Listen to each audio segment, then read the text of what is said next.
Au 5e jour de notre voyage sur la côte sauvage irlandaise, après vous avoir fait découvrir hier le sommet de l'Irlande, Caruntoil, nous vous emmenons ce matin dans la région de l'anneau de Kerry pour admirer ces villages ruraux de bord de mer.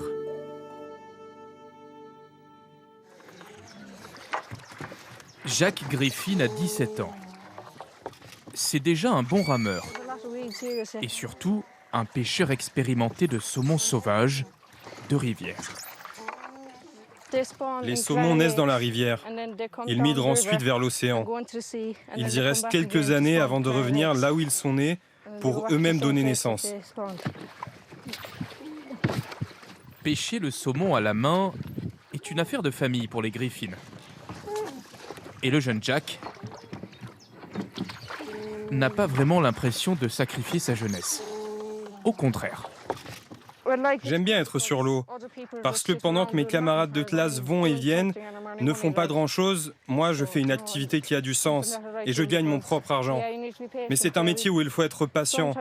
Parfois je suis là 3, 4, voire 5 ou 6 heures par jour sans être sûr de ramener du poisson. Ce matin-là, la pêche est maigre. Quelques poissons seulement. Je vais les poser là. Il faut étiqueter. Question de traçabilité. Je t'aiderai à le faire. Même si ces saumons ne vont en général pas très loin. Le fumoir familial des Griffin est posé au bord de la rivière. C'est l'un des derniers de la région, à taille humaine. Ici, le découpage est fait par un seul homme. Par Patrick Griffin, le papa de Jack.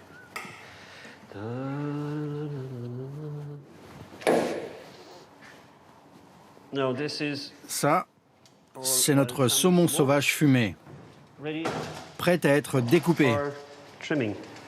Il a au préalable été salé pour enlever les microbes et fumé durant 14 heures. Il ne reste plus qu'à enlever le gras, les arêtes, rendre tout cela propre et le déguster. Je suis la 5e génération qui pêche le saumon sauvage dans ma famille. Mon arrière-grand-père est né en 1812. Il a pêché et fabriqué des filets de saumon pendant 92 ans.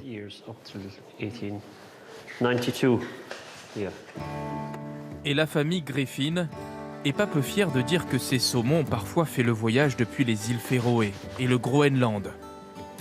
Et contrairement à la plupart de ceux vendus en grande surface, n'ont jamais séjourné dans une ferme artificielle.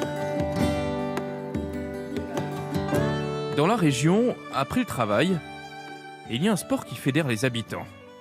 C'est le football.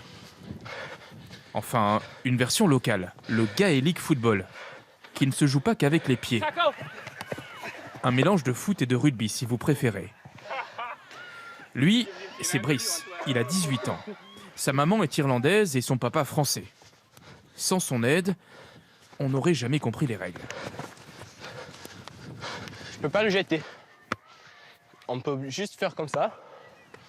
Et sinon, on fait un passe au pied comme ça. Au-dessus, comme ça. Un point. Et en dessous, 3 points. Avec plus de 2500 clubs, le Gaelic football, c'est le sport le plus populaire en Irlande. Et c'est surtout un sport chargé d'histoire, de rivalité. Les Irlandais, ils ne voulaient pas jouer au foot aussi, parce qu'ils n'aimaient pas les Anglais. C'est notre sport, et c'est pour ça qu'on l'aime. À chaque village, il y a une équipe, et alors c'est vraiment le centre du village ici au terrain. Nous quittons la côte ouest irlandaise avec bien des souvenirs et des anecdotes en tête. Une terre qui s'est construite face à la mer, en conservant son cachet naturel et ses vieilles traditions celtes.